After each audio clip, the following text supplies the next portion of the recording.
जो लोग गाय को प्रतिदिन रोटी खिलाते हैं वो कान खोलकर सुन लो। गाय को प्रतिदिन रोटी खिलाने से क्या लाभ होता है। प्राचीन समय की बात है, एक बार भगवान शिव और माँ पार्वती दोनों कैलाश पर्वत पर बैठे थे। तभी माँ पार्वती भगवान शिव से कहती हैं कि स्वामी, मेरे मन में कुछ जिज्ञासाएं उत्पन्न हुई हैं, यदि आप अनुमति दें तो मैं आपसे पूछना चाहती हूँ।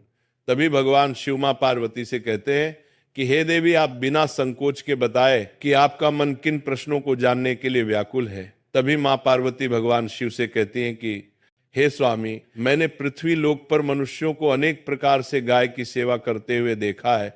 कोई उसे रोटी खिलाता है, कोई उसके अंग को स्पर्श करता है, कोई उसके सम्मुख नमस्कार करता है। मेरे मन में यह जानने की इच्छा है कि गाय की सेवा करने से मनुष्य को क्या फल प्राप्त होता है। गाय को रोटी खिलाने से कौन सा पुण्य मिलता है। गाय के किस अंग को स्पर्श करने से रोग दूर होते हैं, और गाय को नमस्कार करने से मनुष्य को क्या फल प्राप्त होता है। स्वामी, अंत में मैं ये भी जानना चाहती हूँ कि इन सब कार्यों से मनुष्य को क्या लाभ प्राप्त होते हैं।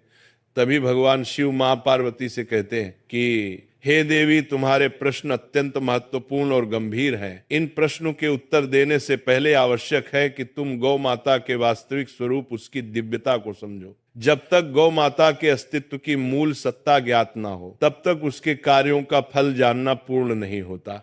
इसीलिए अब मैं तुम्हें गौ माता के महत्व का विस्तार पूर्वक वर्णन करता हूँ।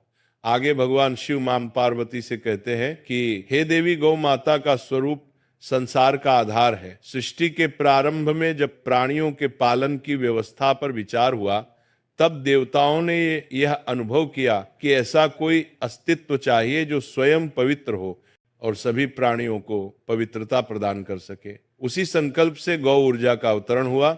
गौ माता की उत्पत्ति प्रकृति की मूल शक्ति से हुई है। वह जन्म लेकर नहीं आती, वह अवतरित होती है। इसीलिए गौ माता का शरीर देवत्व का स्थान है। उसके अंग अंग में दिव्य शक्तियां प्रतिष्ठित हैं।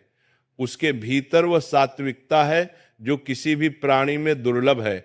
इसलिए गौ माता को पृथ्वी पर धर्म का आधार कहा गया है। उसके बिना धर्म स्थिर नहीं रह सकता और ना ही प्राणियों का जीवन संतुलित रह सकता है। गौ माता के भीतर पंच तत्वों का श्रेष्ठ रूप विद्यमान है। पृथ्वी का स्थिरत्व, जल की शुद्धता, वायु की पवित्रता, अग्नि का तेज और आकाश का विस्तार उसके देह में समाहित है। यह समावेश किसी अन्य प्राणी में नहीं। इसी कारण उसके समीप रहने मात्र से मनुष्य के मन विकार शांत होने लगते हैं, उसके विचार सात्विक होते हैं और उसका कर्म संतुलित रहता है। गौ माता का अस्तित्व केवल मनुष्यों के लिए ही नहीं, बल्कि संपूर्ण प्रकृति के लिए आवश्यक है। जहां गाय रहना पसंद करती है, वहां भूमि अधिक उर्वर हो जाती है, वहां वायु में सात्विक सूक्ष्म तत्व बढ़ जाते हैं, वहां का जल अधिक पवित्र माना जाता है। इससे स्पष्ट है कि गौ ऊर्जा प्रकृति की संतुलन शक्ति है। आगे भगवान शिव मां पार्वती से कहते हैं कि हे देवी, गौ माता संसार की पालन शक्ति है। उसके द्वारा दिया गया दूध पोषण का प्रथम सार है। उसी के द्वारा मनुष्य, पशु और अनेक जीव अपना आरंभिक बल प्राप्त करते हैं। गौ माता को जीवन का पोषक और प्रकृति का रक्षक कहा गया है। उसका अस्तित्व आने वाली पीढ़ियों की शक्ति का स्रोत है। गौ माता का स्वभाव भी दिव्य है। वह क्रोध नहीं करती, वह किसी को पीड़ा नहीं देती, किसी से शत्रुता नहीं रखती। उसका स्वभाव क्षमाशील है, उसकी दृष्टि शांत है और उसका मन सदैव कल्याण की भावना से भरा है। यही कारण है कि उसके आसपास रहने वाले प्राणी भी शांत, स्थिर और निरामय रहना प्रारंभ कर देते हैं। इसीलिए गौ माता को संसार में माता कहा गया है। और यह केवल भाव का नहीं, सत्य का शब्द है। वह प्राणियों को जन्म नहीं देती, परंतु उनके जीवन को धारण करती है। वह घरों को पोषण देती है, भूमि को शक्ति देती है और वातावरण को शांति देती है।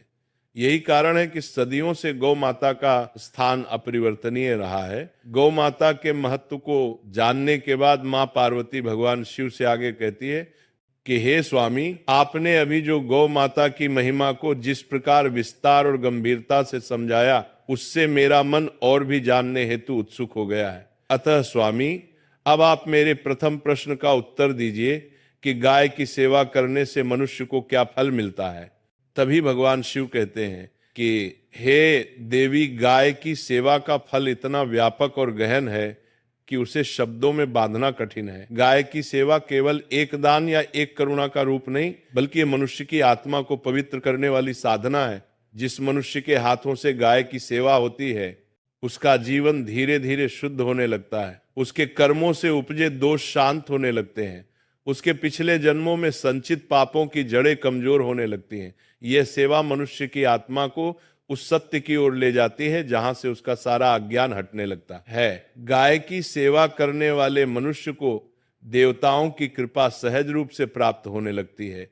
यही कारण है कि वेदों ने गाय को कर्मों का भोग मिटाने वाली कहा है। आगे भगवान शिव मां पार्वती से कहते हैं कि हे देवी, गाय की सेवा करने से मनुष्य के जीवन में 3 प्रमुख परिवर्तन आते हैं। पहला, उसके मन में दया बढ़ती है। दूसरा, उसके घर में दोष और दरिद्रता प्रवेश नहीं करती।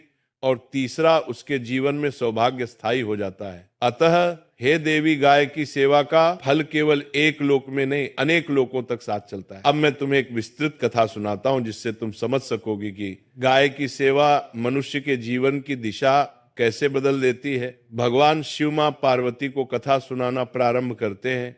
हे देवी, बहुत समय पहले मधुर नामक राज्य में एक व्यक्ति रहता था। उसका नाम अर्जुन दास था। उसका जीवन प्रारंभ से ही संघर्षों से भरा था।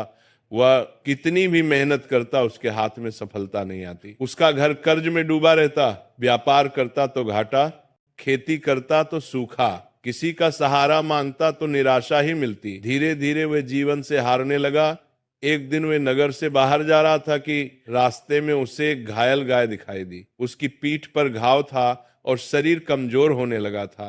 अर्जुन दास के पास धन नहीं था, परंतु उसके हृदय में दया थी। वो बोला, मेरे पास देने को कुछ नहीं, पर सेवा करने का भाव अवश्य है। वह समीप के कुएं से पानी लाया, घास इकट्ठी की और उसने गाय के घाव पर मिट्टी का लेप किया और उसके पास बैठा रहा। उसी समय उस घायल गौ माता ने मन ही मन उसे आशीर्वाद दिया और कहा कि तूने मेरे घावों को छुआ है, मैं तेरे जीवन के घाव भर दूंगी। अर्जुन दास को यह आशीर्वाद सुनाई नहीं दिया, परंतु उसके जीवन में परिवर्तन शुरू हो चुका था। अगले दिन उसी स्थान पर एक वृद्ध ब्राह्मण आया और बोला, गौ सेवा करने वाले को मैं एक मंत्र देता हूं, यह मंत्र तुझे कष्टों से मुक्त करेगा। उसने अर्जुन दास को गौ सेवा मंत्र दिया और कहा कि वह प्रतिदिन गायों की सेवा करें। अर्जुन दास ने इसे जीवन का धर्म बना लिया। वह प्रतिदिन घास काटता, गायों को खिलाता, उन्हें स्नान कराता और प्रेम से उनका स्पर्श करता। कुछ ही महीनों में उसका जीवन बदलने लगा। फसल भरपूर होने लगी, व्यापार में लाभ हुआ, कर्ज उतर गया, लोग उसे सम्मान देने लगे। आगे भगवान शिव मां पार्वती से कहते हैं कि हे देवी, ये परिवर्तन अचानक नहीं आया था, ये गाय की सेवा से उत्पन्न पुण्य का फल था। उसके बाद अर्जुन दास ने अपना जीवन गौ सेवा में लगा दिया। वह दिन भर का कुछ भाग गायों के लिए रखता, उन्हें चारा देता, उनका रक्षण करता। अंत में जब वृद्ध होकर मृत्यु के समीप पहुंचा, तब उसे दिव्य दृश्य दिखाई दिया। गाय के रूप में खड़ी एक तेजस्वी शक्ति ने कहा कि तेरी सेवा का फल यह है कि मृत्यु के बाद तुझे वह लोक मिलेगा जहां दुख का अस्तित्व नहीं। और इसके बाद अर्जुन दास की आत्मा उसी दिव्य लोक में चली गई जहां पुण्य आत्माएं निवास करती हैं। आगे भगवान शिव मां पार्वती से कहते हैं कि हे देवी, ये कथा बताती है कि गाय की सेवा मनुष्य के जीवन और जीवन के बाद का भविष्य दोनों बदल सकती है। जिस मनुष्य के हाथों से गौ सेवा होती है, उसके जीवन में ऐसे चमत्कार होते हैं जो केवल भाग्य नहीं बल्कि उसके पुण्य का परिणाम होते हैं। आगे मां पार्वती भगवान शिव से कहती हैं कि हे स्वामी, आपने पहले प्रश्न का उत्तर और उससे जुड़ी कथा अत्यंत विस्तार और गंभीरता से कही। अब आप मेरे दूसरे प्रश्न का उत्तर दीजिए कि गाय को रोटी खिलाने से मनुष्य को क्या फल प्राप्त होता है।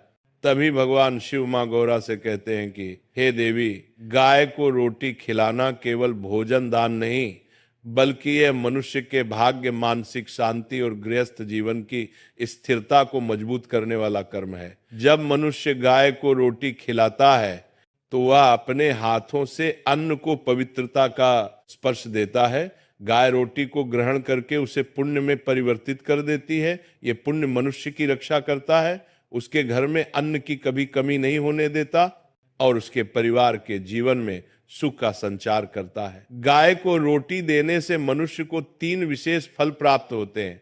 पहला, उसके कर्मों की बाधाएं टूटती हैं। दूसरा उसके घर में अन्न और लक्ष्मी का स्थायी वास होता है, तीसरा उसके जीवन से अकाल अभाव और भूख का भय समाप्त होता है। आगे भगवान शिव मां पार्वती से कहते हैं कि हे देवी, अब मैं तुम्हें एक ऐसी विस्तृत कथा सुनाता हूं जो ये समझाती है कि गाय को रोटी खिलाना मनुष्य के भाग्य को किस प्रकार परिवर्तित कर देता है। सूर्यवंशी काल में मित्रसेन नाम का एक व्यक्ति रहता था। उसका जीवन अभावों से भरा हुआ था। उसके घर में अन्न की कमी थी। परिवार अक्सर भूखा सो जाता और उसकी आजीविका कभी स्थिर नहीं रहती। एक दिन मार्ग पर चलते हुए उसने देखा कि गाय दुबली, कमजोर और भूखी खड़ी है। किसी ने उसे ठीक से चारा नहीं दिया था। मित्रसेन के पास भी पूरा भोजन नहीं था। उसके पास केवल 2 रोटियां थीं, जिनमें से एक उसके अपने लिए थी और दूसरी अपनी पत्नी व पुत्र के लिए। परंतु हे देवी, दया जब हृदय में होती है तो परिस्थितियां छोटी पड़ जाती है। उसने सोचा मेरे पास कम है, पर गाय के पास तो कुछ भी नहीं। उसने अपनी दोनों रोटियां गाय के आगे रख दी। गाय ने प्रेम से दोनों रोटियां खा ली और उसे गहरी दृष्टि से देखा और उसी क्षण गाय उसके चारों ओर घूमी। मित्रसेन को लगा जैसे कुछ अदृश्य शक्ति उसके जीवन से बोझ हटाकर ले गई हो। इसके बाद से उसके जीवन में अद्भुत परिवर्तन होने लगे।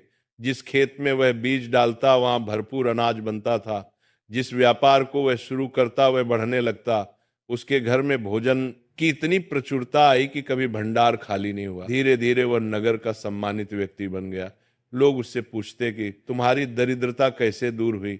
मित्रसेन मुस्कुराकर कहता कि जिस दिन मैंने भूखी गाय के मुख में रोटी डाली, उसी दिन मेरे भाग्य में नए बीज पड़े थे।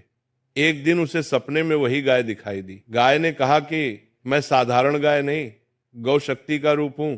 तेरे एक ग्रासदान ने तेरे जीवन की दिशा बदल दी। जिस रोटी को तूने त्यागा था वही तेरे लिए सौभाग्य और समृद्धि का कारण बनी।